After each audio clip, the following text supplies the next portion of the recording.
Hey guys, welcome back to a Dolphins recap video. Just before we start, if you guys could remember to subscribe to my channel, help me build my channel, like the video. If you don't know who I am, my name is Michael Lenoci. I'm a stand-up comedian. I will be doing shows in Fort Lauderdale October 8th. So if you're watching this is next week at Fort Lauderdale Improv. If you are watching this video and you hit me up and for tickets, I will put you on my guest list. So free tickets to my show if you said you watched the recap. So that's kind of cool because I want to build a Dolphins fan base. That would be fun to do stand up for only Dolphin fans. um, and I have a show in Tampa. Same goes for Tampa people. Um, what do we do here? A lot to kind of cover. We'll go over Tyreek's situation. We'll go over Tua's results of Monday Night Football. We'll go over the schedule, upcoming games. We'll talk about my top 10 power rankings, which is actually a top 13 because I didn't really know what to do for teams 8 through 13. So I just made my power rankings top 13. And because I feel like those are it's 13 teams. And then we will, let's talk about the delusion a little bit. It starts, and we said this last week, we said the delusion would start. If we won, and it was a demanding win, the delusion would really start. But as you break down the film, not the film like I broke down the film like I'm a professional, but like, I just rewatched the highlights. But if you rewatch the game, it's concerning to think about. There's a lot of things I feel like we can still be concerned about, right? I think first of all we want to celebrate the win, right? 1-3, great, we finally won. So now we're not going to go 0-17. Not that I thought we were going to go 0-17, but now you can be like, we've improved drastically from week one. Are we a playoff team? Do we look like a complete team? No, I don't think we do. But we did our job and we're supposed to get the win, and we didn't turn the ball over, and Tua didn't get sacked. So those are some of the positives. But the defense is concerning because it's like, what if the Jets score a touchdown, they go up 7-3. I believe that we would respond just like as if we did from the fumble. We went 93 yards, we score a touchdown, or 98 yards, 96 yards, whatever that was. That drive was probably our best drive of the year. We go down and score, and we go up 10-0. So, like, maybe if they score, they're 7-3, we go up, it's 10-3. Maybe they have better momentum. They run the ball again, so they keep running it on us, and they get in field goal range. It's 10-10 maybe at halftime. It's a totally different game if they don't fumble on that. And then, obviously, maybe Justin Fields isn't passing the ball and gets a strip sack. And, which I don't even think we scored on that. I'm pretty sure we ended up punting on that play, which is a little disappointing. And then they fumble right at the beginning of the half, which puts us, that sets up the Tyreek drive, I believe. That Garrett Wilson touchdown pass interference call shouldn't have been called. It's not as pretty as a win as you would have liked, assuming the Jets are one of the worst teams in the league. Who are the worst teams in the league? The Jets, the Saints, the Titans for sure. We're clearly better than those three teams. The Browns. Do you guys think we'll beat the Browns? Like, let's say, Flacco's not in. Now they got, what's his name? Why am I blanking on his name? Now he's back in it. Their second backup, Gabriel. What if he plays good or decent? That defense is really good. And, I'm concerned about our run D. Like, looking at the schedule, you got the Panthers, Chargers, and Browns.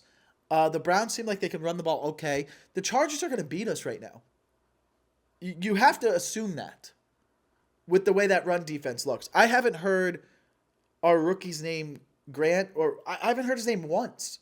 So is he a bust? Is he not doing well? Can someone chime in, maybe write in the comments and let me know, like, is he doing well? What are the PFF stats? Like, that's a little bit concerning. Just the whole line. Like, I feel like Sealer is not having as good as a year as he's had in the last 2 years. which I don't think he's not trying. I think he plays well, but like, sometimes these guys do get money and they get comfortable. When you're hungry, you play better, you work harder. Jalen Phillips is like, he's always almost there. Like he's this close to a sack. Chop Robinson, same thing. This close. Chubb, first game he didn't have a sack, but it feels like we don't get to the quarterback as well as we should. And that was supposed to be something that we were going to be excited about this year of like, oh yeah, our cornerbacks aren't good and we don't know about the secondary, but hey, if that front seven gets after them, this defense could be good. And it's now like our the whole defense is like the worst part of us, even though we had 3 turnovers, which are you feel like are like it's the Jets' mistakes. It's not like we got interceptions. I don't think we have an interception this year. We don't have an interception this year. We have 3 turnovers that we got, and that was on Monday night. We didn't turn the ball over for once. That's a positive. Offense looks a little bit better, but then I guess you could highlight that when Tyreek went down, maybe we played a little bit more conservative. But I don't know. If someone knows anything about our defensive line, like, is that something to be concerned about? Because it feels like it's not producing as much as it should, and it feels like our run D is really, really bad. And we already know that our cornerbacks are not as good as what they could be. So that is a little bit concerning. And then my take on the Tyreek injury, you knew right away he was out for the season when you saw it. I didn't have to wait till the end. I even remember seeing him get tackled and him grabbing it right away and being like, oh no. It sucks. It feels like he was on pace. He was going to get over 100 yards and, continue to pump up the team and go in with momentum into Carolina. But here's my take. When Tyreek left the Chiefs, their offense changes a little bit. It's more of a tight end, running game, tight end, spread the ball around. Andy Reid shows his gift. Is there a world that maybe Mike McDaniel relies on Tyreek a lot because maybe there's pressure? Listen, when you're paying a guy $40 million, $52 million, you got to get him the ball. Your GM, your owner, they're going to be like, why am I paying this guy this much money, but he's not getting 100 yards?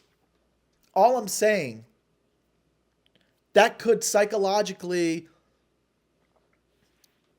force Mike McDaniel to call plays or game plan in a way that he's utilizing that player because he has to. Not that he obviously wants to. He's clearly the best player on our offense. But if he wasn't there, is Mike McDaniel free? Can he be his artist of play calling and his creativity? Now that Tyreek's there and there's no pressure to deal with an ego who's like, get me the ball. You're paying him $50 million. You better get him the ball. And now you have Waddle. You have a giant target in Darren Waller. You have Malik Washington, who looked good in the preseason. He's a fast guy that you feel like you could plug in the same way you plugged in Tyreek. Maybe he's not as good as route runner or as quick as he is, but and then you have Westbrook Ikeen or whatever his name is. Maybe the offense is better. Maybe it is. And a lot of people will probably, no way, you're crazy. If that was the case, they would have done better even when Tyreek was getting shut down by defenses, because defenses focus on shutting down Tyreek, and that is why the Dolphins struggle, because they don't have answers outside of Tyreek. Yes, but also the offensive game plan is built and made for Tyreek and to getting the ball out quicker. But now you are still are coming up with strategies to how do we get Tyreek the ball anyways, because you still want to lead with him. Even if the defense is scheming up against him, you still want to have an offensive game plan that specializes in getting him the ball because he's a playmaker. I'm just saying, is there a world where now it's Waddle, and yes, he's your wide receiver one now, and maybe he's the focus, right? But it's a different type of focus, all right? Because now you do the end arounds where like you did last game with Malik Washington, but now you have Darren Waller. Like, would you be shocked if Waller has 10 targets next game? I mean, if you remember last year when the Tyreek situation wasn't going well and Tua was out, you need a guy who's just open in the middle field, and you're just using Tyreek and Waddle as distractions, basically, because he knew his quarterback couldn't get the ball down the field with Huntley or whoever was in there last year. So that's why I think Jonnu Smith had a big year. And then kind of they picked up on that, and then they ran with it when Tua came back, and he was going to Jonnu Smith a lot too. And that's why I wasn't that upset when the trade happened, because it's like, look, Jonnu's not going to put up the numbers he's putting up. What he put up last year in Miami, he's not going to come close to that in Pittsburgh. And I'm not saying that he's not good enough to have those numbers, but it was a reflection on the way we were being defended and how people wanted to stop Tyreek and Waddle because the offense was figured out a little bit. So there was an adjustment by McDaniel. As much as we say he doesn't make an adjustment, there was where Jonnu Smith was like the first read a lot of the time. And it kind of worked, but there was no run game. This year, the run game is improved a bit, and you saw it when we had a lead. We were able to run the ball a little bit more. Now, it wasn't great, but it was way better, and it's gotten better. So now, if you're running the ball a little bit better and your first read is Darren Waller, who's a mismatch, but you also have Waddle, I'm saying this could be an exciting offense. It could be different. There is pressure when you have Tyreek and he's making $50 million. I think it's a fair take, and I think you guys can get on board with it, and I think it's something to be excited about, and I think obviously this first game coming up against Carolina, it's a great team to find out on. It's a struggling team like us. They're both 1-3 and desperately need a win, and know that the outside noise is going to come in a lot louder if they lose this game. Because next week, after the Carolina game, you have the Chargers, which, think about what this could mean if we're looking in the future. If you beat Carolina and you're 2-3, doesn't matter how the outcomes of all the other games are in the league, you'll be going into the Chargers game, regardless, whoever wins, I promise you, you'll be going into the Chargers game, and our delusion will get bigger, which is fun. At the end of the day, you want as much delusion as possible because that's the way the Dolphins season is fun. Okay? But if we win and we're going into the Chargers game at home and we're 2-3 and they're 4-1, the story will be if you beat the Chargers, you're like the 7th seed. You're in the wild card. You're back at 500 and you're right there. Maybe you're the 8th seed. You're right there. And now we're having fun again. So that's why this is a big moment for us. Because 0-3, we panic, banners, fire McDaniel, fire the GM, get rid of the owner, even though you can't do that. There's no way you can do that. You just have to accept that he's there. So there's panic. Then you win a game. Nobody's giving us credit for the win. The credit goes to that the Jets are so bad that even the Dolphins barely won. That's what LeBatard's saying. Nobody's giving us credit that McDaniel has evolved a little bit in the offensive play calling. And it's getting a little bit showy, a little bit more showy like it was a couple of years ago. It's not great, but maybe we get our tackle back. We get Austin Jackson back, Daniels back. Not that they're Pro Bowlers, but I don't know if that helps. Seems like the O-line was pretty good last Monday night, but is it because the Jets' defensive line isn't that great? Either way, we're looking at a situation where we win this Carolina game, at least leading up to the Chargers game is fun, right? It's a fun time. And that's all you can really hope for. That's how I look at it this year. I'm still out on Tua, and I'm still pressing for, wouldn't it be cool if Gruden came? He's a culture change. I love McDaniel, but if you don't make the playoffs. The 4 years in, no playoff win.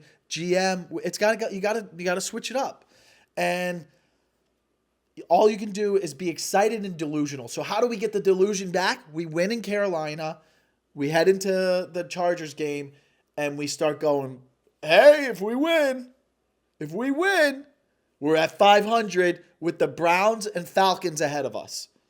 Both winnable games. Even if we lose the Chargers game, Browns and Falcons are winnable games. And then you have the Thursday night against the Ravens, and we get back to normal and lose to them because we're not going to win that game. That's going to be another Buffalo game. Lamar Jackson will be healthy by then. It's just, their defense is bad, but listen, they're not going to lose to the Dolphins. I promise you that. No matter what happens, even if it's just not a game we're going to win. So, but if you win against the Chargers and you're 3-3 and you go into the Ravens game 5-3, now we got a story. You lose, you're 5-4, you're still in it. And then you have like the Saints game and Washington and Bills. Like, I don't know. The season's a lot more fun if you beat the Chargers. But first you got to beat the Panthers. So there's that. And my hope is the take that this offense could be better. And I know that sounds crazy, but that's why I'm saying hear me out.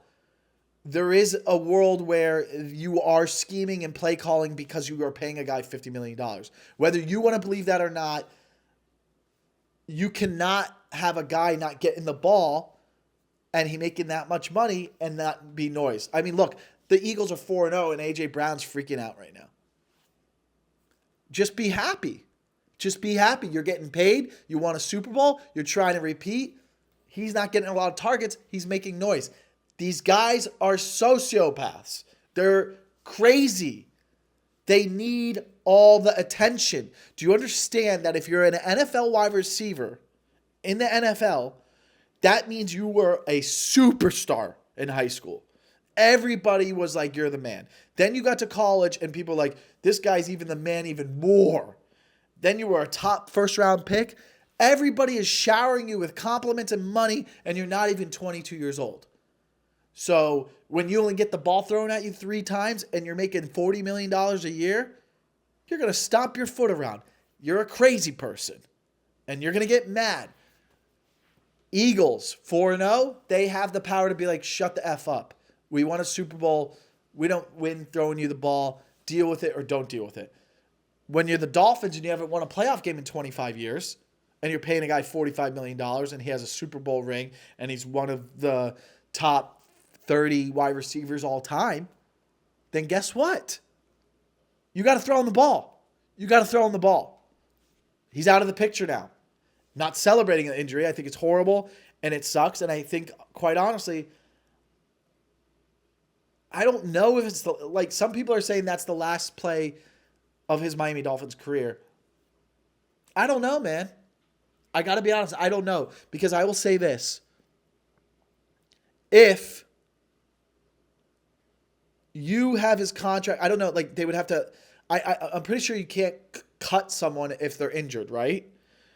I don't know what the rules are about that. But like if you moved on from him before like the June 1st deadline, if he was healthy by then, which I don't think he'll be healthy, we don't know, then like you still have the dead cap money, and then like he's just out there, and it would probably be a situation where like he's not ready till November anyways, and like a team that's ready to make a run signs him late, like an OBJ situation, like, hey, like when OBJ went to the Rams, like, oh, we're going to pick up this guy, we're going to make a run. Maybe that's his career. Or they just keep him and he comes back next year, but like halfway through, and a year a lot could change. Maybe we're competitive in a year, maybe we're not. I don't know. But either way, you think he's going to lose a step for sure. I hope he can come back, man. I hope this isn't the end of his career. I hope that he plays a couple more years and maybe potentially has a story, whether it's with us or someone else, as a comeback player of the year candidate. But all I'm saying is the yin and the yang. Maybe this is the turning point in the Dolphins franchise that we didn't expect. When a quarterback goes down and the backup comes in and all of a sudden it's Tom Brady. or all of a sudden it's Brock Purdy. Maybe this is our Brock Purdy, Tom Brady moment where Tyreek goes down and it opens up the door for someone to become a superstar and carry this team and organization. That's all I'm saying. All you can do is believe. All you can do is have delusion. And all you can do is be excited about the delusion when you're a Miami Dolphins fan. That's what we are. We are delusional, and we want to find ways to be more delusional. The number one thing about being a Miami Dolphins fan is finding ways to be delusional, and when you find it, you obsess with it, and then you can be happy again. Otherwise, you'll never be happy because you know how every season is going to end, not with a Super Bowl win. So, until that moment happens, how do I keep my emotions from... How do I control my emotions and keep myself sane? Well, now you know. I'm teaching you. If you are a Miami Dolphins fan, I'm here for you, and I'm telling you what you need to do. What you need to do is find something that's happening and count wins, spin it around. Ooh, Panthers win. Chargers win 3-3. Maybe there's a chance. It's not going to happen. But if you believe that it's going to happen, you'll be happy. And that's the most important thing, is to try to find ways to be happy during the season until you will be disappointed. That's how I have to go forward with it. Again, and back on Tua, it's not like, yeah, he played good, but there's nothing special in the game. There wasn't a play where I was like, the first Waller touchdown, he threw it like 12 feet in the air where only Waller could catch it. That was cool. It almost looked like you're like, well, dude, he's throwing this way too high, right? But outside of that, he rolled out one time, and then another time when he scrambled and got hit in the head. Outside of that, like, there wasn't a play where like, oh, Tua, that was a great play. And that's what's missing from him. There's no, oh, Tua, wow, that was a great play by Tua. Oh, that was a great throw by Tua. Unbelievable. He sailed a couple balls still. So it's still, I still am on the wagon of he's regressed. Now, maybe he can use this momentum and get better. I'm not sure about Panthers defense, but like, take this momentum. Let's see the new offense. Let's see him do better. But the real test is against the Chargers. If you beat the Panthers, great, you're 2-3. But this season is gone if you don't win. If you go 2-4, it's over. So you got to beat the Chargers and get to 500. Yeah, I don't know. Let me know what you guys think. That's where I'm at right now. I'll be at the Panthers game if anyone's there. Comment section. Let me know where you tailgate. I'll be at the Chargers game in South Florida. And, you know, something to be excited about, something to be optimistic about. But let's, you know, just know that there's delusion building, and that's why you feel this way. But we'll see. Thanks for watching, guys. Make sure you like and subscribe, and we'll see you next week. Bye.